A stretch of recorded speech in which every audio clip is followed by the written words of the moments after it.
aslamna. Akan tetapi katakanlah kami baru Islam.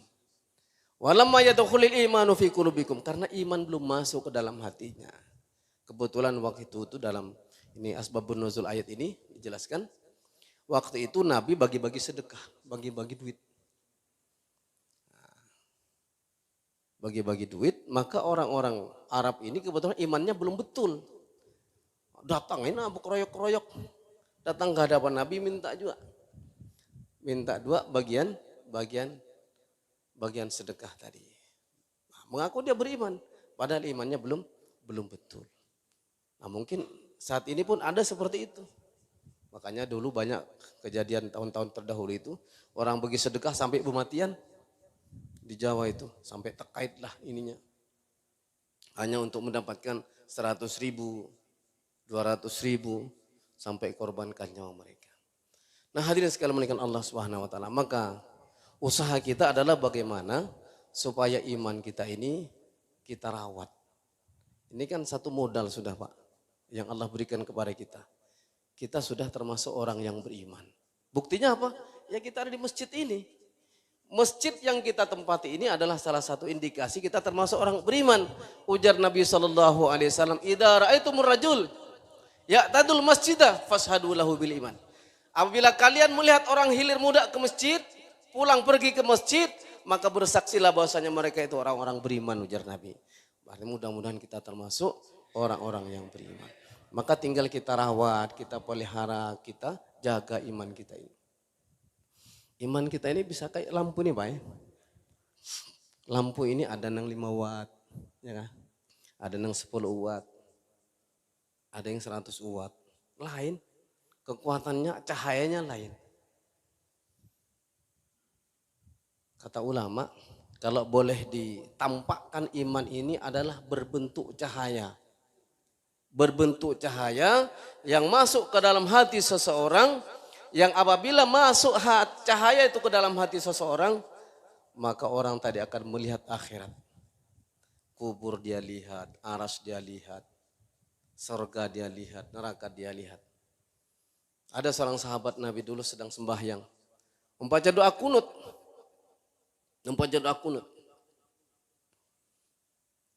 Sampai adzan subuh, doa kunut belum selesai lagi. Kenapa? Di dalam membaca doa kunut, Allah perlihatkan taman-taman surga. Sampai beliau itu tidak sadar lagi, adzan subuh sudah berkumandang. Jadi Allah tampakkan akhirat itu kepada mereka. Seorang sahabat Nabi SAW, waktu itu ada di masjid. Di lain riwayat di luar masjid. Ditanya oleh Nabi, waktu pagi seperti ini Pak. Apa ujar Nabi? Kaifa asbahta ya Harisah? Bagaimana keadaanmu pagi ini wahai Harisah? Maka ujar Harisah, asbahtu mu'minan haqqa ya Rasulullah. Pada pagi ini Allah iman ulun sempurna sudah. Ini kata ulama. Ini sahabat paham dengan pertanyaan Nabi. Beda dengan kepahaman kita yang apabila ditanya oleh seseorang, Ustaz, apa kabar? Alhamdulillah sehat ya Sidin. Padahal pertanyaannya yang diinginkan itu pertanyaan seperti pertanyaan Nabi kepada sahabat Harisah tadi. Wah ini kenapa? Karena yang dipikirkan sehat. Maka jawabannya pun alhamdulillah sehat. Ada juga alhamdulillah rizki pina nyaman hari ini. Nah, karena yang dipikirkan adalah rizki. Tapi ini sahabat paham. Pertanyaan Nabi ini adalah kepada mereka inilah pertanyaan iman. Maka jawabannya pun adalah iman. Asbahtu mu'minan haqqa. Qala likulli haqqin haqiqah. Maka Nabi berkata, wahai sahabat Harisah, setiap sesuatu itu ada kebenarannya, ada hakikatnya, ada maksud yang sebenarnya. Apa itu hakikat ucapan kamu itu? Ujar sahabat Nabi, ya Rasulullah, setelah iman masuk dalam hati saya, setelah iman masuk ke dalam hati saya Rasulullah, ulun sudah kada berliur lagi dalam dunia ini. Hambar sudah ulun. Sehingga ya Rasulullah, kalau siang ulun selalu puasa, kalau malam ulun selalu beribadah kepada Allah Ta'ala. Siang dan malam beliau beribadah kepada Allah Ta'ala. Sehingga karena itu ya Rasulullah, kata beliau, dengan iman yang Allah berikan kepada hati saya, kata beliau, maka seolah-olah seperti nampak aras di depan mata saya. Dengan iman yang diberikan kepada saya, kata beliau, oleh Allah Subhanahu wa Ta'ala, nampak di depan saya surga. Sehingga ahlinya saling berkunjung satu dengan yang lain.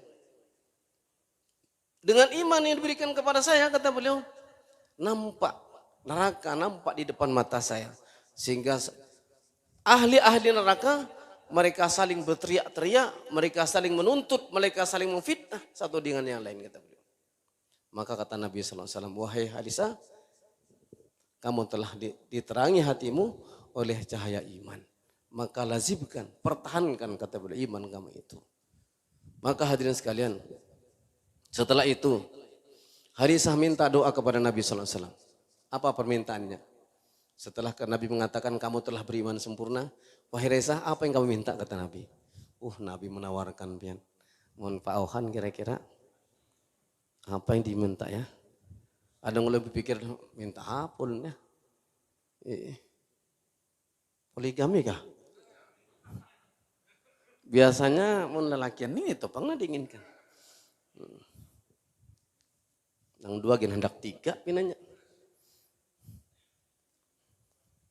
Maka sahabat ini minta kepada Nabi, ya Rasulullah, doakan ulun mati syahid. Wah, ini permintaan sahabat. Imannya sudah sempurna, tapi masih minta didoakan supaya mati syahid. Akhirnya Rasulullah mendoakan, ya Allah, jadikanlah Hadisah mati syahid, kata beliau. Masya Allah. Tidak lama kemudian ada peperangan Badar. Maka Hadisah radhiyallahu anhu ikut dalam peperangan itu. Hadirin sekalian muliakan Allah Subhanahu wa Ta'ala. Dalam perang itu Sayyidina Hadisah bisa membunuh beberapa musuh, kalau tidak salah 6 orang, yang ketujuhnya beliau mati syahid di jalan Allah Subhanahu wa Ta'ala dalam perang Badar itu. Setelah perang Badar selesai, 70 yang mati dari kalangan kafir, sekitar 12 orang dari orang Islam mati syahid, salah satunya adalah Hadisah bin Malik radhiyallahu anhu. Maka setelah dikuburkan mereka semua, harta rampasan diambil, pulanglah Rasulullah. Di tengah perjalanan Rasulullah dicegat oleh seorang wanita. Ya Rasulullah, katanya. Siapakah wanita itu? Wanita itu adalah ibunya daripada Hadisah bin Malik. Ya Rasulullah, ulun tidak bertakun, di mana anak saya Hadisah? Maka kata Rasulullah, wahai ibu, Hadisah mati syahid. Maka tanya lagi, ya Rasulullah, di mana anak saya Hadisah? Rasulullah menjawab, anak ibu mati syahid. Maka hadirin sekalian, pertanyaan ketiga, ya Rasulullah, anak saya di mana? Di surga atau di neraka, katanya.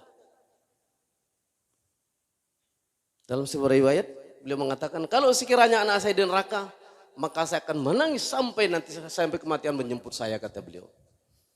Maka Rasulullah SAW bergembiralah ibu, putra ibu sekarang ada di surga, kata beliau. Jadi hadirin sekalian muliakan Allah Subhanahu wa Ta'ala. Inilah kerisauan seorang ibu kepada anaknya. Walaupun anak sudah mati syahid, tetapi masih dirisaukan apakah di surga atau di neraka. Kemudian hadirin sekalian, di dalam cerita ini dijelaskan, ketika iman sudah masuk ke dalam hati sahabat Hadisah, sudah menjadi hakikat dalam hati sahabat Hadisah radhiyallahu anhu, sudah tidak berliur dengan dunia. Maka jangan heran Pak, kalau ada orang yang zuhud, kada heran-heran lagi dengan dunia, hartanya kata pideheraninya. Karta pideheraninya. Ya kayak sahabat tadi, sahabat Sayyidina Hasan, Sayyidina Husin, cucu baginda Nabi, 1000 dijulung aja nah. Satu hari Sayyidina Umar radhiyallahu anhu terlambat sembahyang asar. Karena sibuk mengurus kebun kurma beliau. Aduh, waktunya habis dah. Maka ketinggalan salat asar berjamaah. Maka langsung beliau pergi kepada sahabat. Beliau katakan, gara-gara sembahyang saya terlambat, saya masbuk, kata beliau. Maka tolong, kebun saya yang menjadi sebab ini katanya, saya sedekahkan. Fisabilillah, tolong diuruskan. Berikan kepada orang miskin, kata beliau. itu sudah kebun beliau itu sudah ditawar mau dibeli orang dengan harga 200.000 dirham. Kalau diuangkan kemarin ulun hitung sekitar 3 miliar. Sekitar 3 miliar lebih sedikit. Kan? Gara-gara tertinggal salat jamaah aja bisa mengorbankan harta sebanyak 3 miliar. Adalah wah ini pian nang tertinggal rakaat pertama, rakaat kedua bahkan tertinggal salat berjamaah menjulung hartanya di jalan Allah Ta'ala. Belum ada. Tapi sahabat karena cinta akhirat sudah tinggi, dunia sudah tidak apa-apa lagi. Inilah mungkin sedikit yang dapat ulun sampaikan. Mohon maaf bila ada yang salah dan kurang. Terima kasih atas segala perhatiannya. Ada pertanyaan Ustaz? Nah, jar Ustaz kada usah gin. Orang lokal jajar. Ujar Ustaz Arul orang lokal aja. Ya kada usah gin lah ya. Mudah-mudahan bermanfaat. Al-Fatihah. A'udzubillahi minasyaitonir rajim. Iyyaka na'budu wa iyyaka nasta'in ihdinas siratal mustaqim siratal ladzina an'amta 'alaihim ghairil maghdubi 'alaihim. Bismillahirrahmanirrahim. Alhamdulillahirabbil alamin. Allahumma shalli ala Muhammad wa ala alihi washabihi ajmain. Rabbana taqabbal minna salatana wa qiyamana wa siyamana wa qu'udana wa ruku'ana wa sujudana wa takhassuana wa tadarruna wa ta'budana wa tamim taksirana ya rabbal alamin. Allahumma anfa'na bima 'allamtana wa ilma wasik. Allahumma rabbana zidna ilma bi rahmatika ya arhamar rahimin. Sallallahu ala Muhammad wa ala alihi wasallam. Alhamdulillahirabbil alamin.